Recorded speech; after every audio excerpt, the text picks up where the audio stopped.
We're pleased to be joined here today by 6 distinguished witnesses to discuss this important topic. First, Dr. Michael Scheuer is an adjunct professor at the Center for Peace and Security Studies at Georgetown University.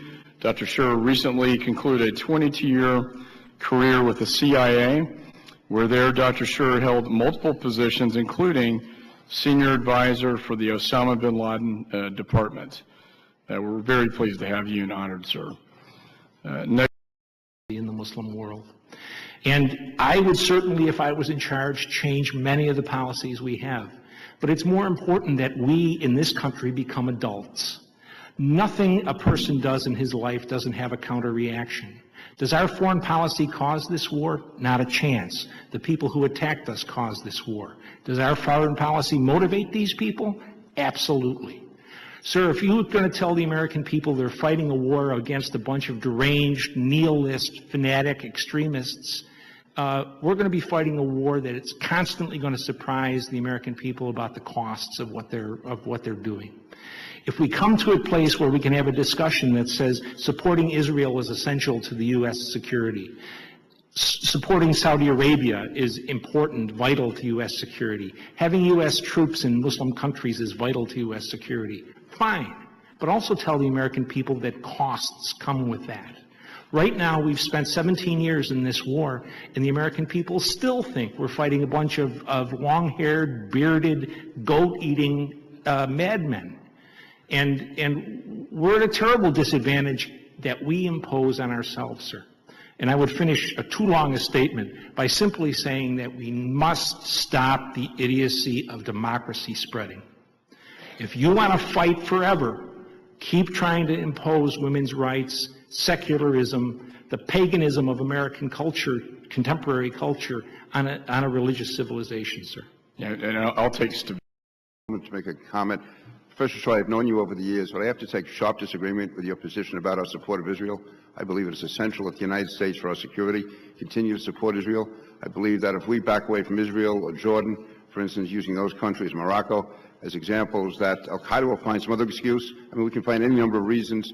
I can tell you during the 1990s, from after Iraq, but between 1995 and 2001, the only time the Americans used force overseas was to defend Muslims against Christians in Bosnia and in Kosovo. And yet the response by Al-Qaeda to that was to attack us on September 11th. So I think we make a mistake if we think we can somehow appease Al-Qaeda by taking away whatever they're... Not at all a matter of appeasement, Mr. King, at all. If it was up to me, I'd dump the Israelis tomorrow. I know you would. I know. But all I worry about is the continuing preaching of American politicians to the American people that our relationship with the Israelis doesn't cause us to have dead Americans and extraordinary expenses in fighting the Muslim world. I would just say we would have more dead Americans if we didn't stand by our allies in the Middle East. Well, we'd just be encouraging Al-Qaeda to take advantage of us. I think that... Our allies in the Middle East are mostly totalitarians, sir, and they have been for 50 years. There are not that many good people in the world. The fact is you have to work with those who work with us. And if I had the choice between dealing with the Israelis and Al-Qaeda, I work with Israel. If I had the choice between dealing with Jordan or Al-Qaeda, I'd deal with Jordan. And the fact is that you can find any number of excuses why Al-Qaeda is going to come after us. No, sir, you can't. Yes, I think you can. No, you can't, sir. Osama bin Laden would have been a terrific American politician because he stays on message. There's only one message that comes out of Al-Qaeda, and it's... That's the message they're using now. If it's not, there'll be some... If we pull out of Israel... If we you have to depend... No, I'm going to say, if we stop supporting Israel, then the message will be... America was cowardly, America was backed away, they're not going to stand by their allies. It can always... It's the flip side of everything, and I would rather stand with positive elements like Israel and back down. I'm a bear of little brains, sir, but you got to go with what you go with at the moment. These people are fighting for something substantive, for something religious. And they're not fighting us for what reason do you suppose they're going to come up with? Because we have Hollywood? I would like to fight Hollywood. But, I mean, they're not going to fight us because we have women in the workplace. That's an insanity. What they're fighting us about is what we do. And we don't have to stop what we're doing, sir. But we have to realize the cost. And I think it'd be worse if we stop what we're doing, and that's my point. Well, that's fine. Tell the American people that. There's also a cost of what you're asking for, and I think that cost will be a lot greater. I don't think so, sir. Well, it couldn't be worse than it is now. We honestly disagree. You know, you're presiding over a bankruptcy. What can be worse? And what has been the goal of Al-Qaeda since it was formed? To bankrupt the United States. Who's winning today, sir? We're done like dinner. We're winning and we'll continue to win unless we take the advice of people like Sir, you. you are exactly wrong. Well, we are losing. Two U.S. field armies were defeated by men in the field with weapons from the Korean War. The fact is we have not been successfully attacked since September 11th. The fact is, sir, we had 2 military defeats overseas. The fact is we have not been successfully attacked. We have not been successfully attacked since September 11th. Sir, that's a goofy argument. Like you. That is a goofy argument, sir. I hate to gavel down the... Well, I'm sure you're an expert on goofiness, so I'll yield back. I appreciate the gentleman's spirited debate. Again, I want to come back to understand some of the things you said. Before I do that, I just want to mention this quickly. I find your position on our alliance with Israel as very troubling. It won't surprise you to tell you that I disagree with you. And you spent 17 years, is that right, or something like that, as a CIA analyst? Over 20, sir. Okay, over 20? Not as an analyst. I ran operations, sir. Okay. Are there... would you say there's a large number of CIA analysts or employees who agree with your position? I wouldn't dare to speak for anybody but myself, sir. Well, only a fool would know that our relationship with Israel causes us war with Muslims. Well, my question is fairly simple. I mean, sir. You worked with hundreds of employees. Yes, sir. You certainly didn't work with any fools, sir.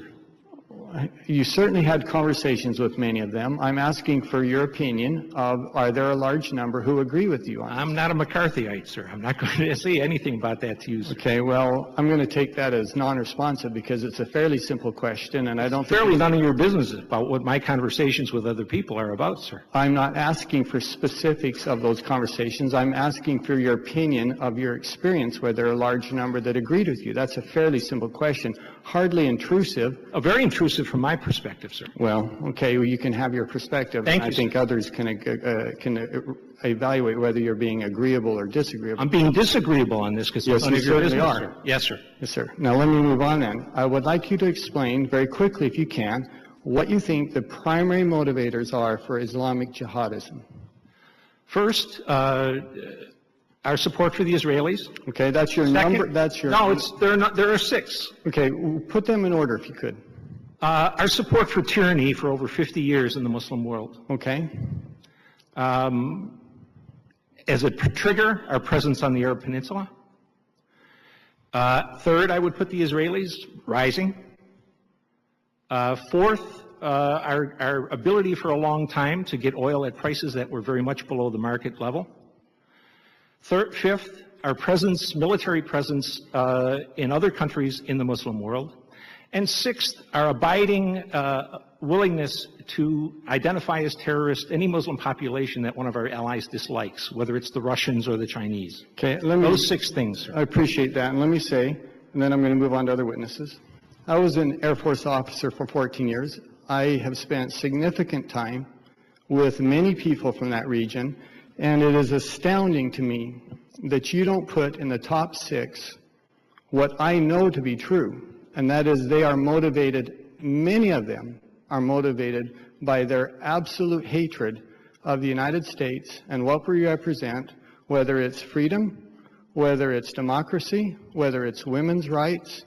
There are many of them who are absolutely motivated by that. I know that. I have talked with them. They hate them, sir. And I can't imagine that you would not put that in some They're not going to die for that, sir. Oh, they absolutely have. They have not, sir. Well, this war is not, it wouldn't have anything we have in this Professor, country. you are turning a blind eye to history for you to say that they won't Bullshit, die sir. for You don't need to call me professor either. You should call me Mike. The reality is no one has blown themselves up because this young lady Professor, is in the you're right place. absolutely wrong on that. I'm going to move on now. Well, no, you pulled this up. You said there's millions of people out there. You're absolutely wrong on that. I'm going to move on if we could. I wish you would move on. For the rest of you, I'd like to ask you this in the very brief time that we have. Looking at